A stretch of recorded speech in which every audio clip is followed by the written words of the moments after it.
's Knippach vom Hans Glückstein. Der Heunerle hat beim Streite Annie verwischt.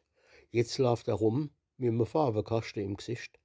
Knippach hat er, grad wie so'n Grumbeerenknolle. Die ganz Familieähnlichkeit is ihm verschwolle.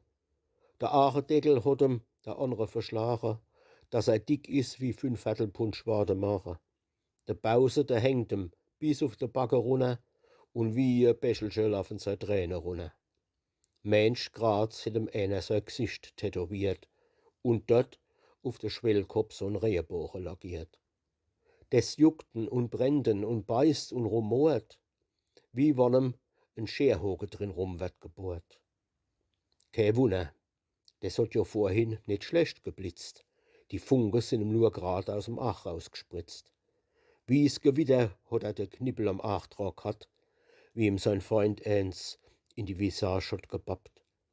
Und heulend rennt er jetzt heim und schreit und schänt. Da läuft er grad seinem Vater dort in die Händ.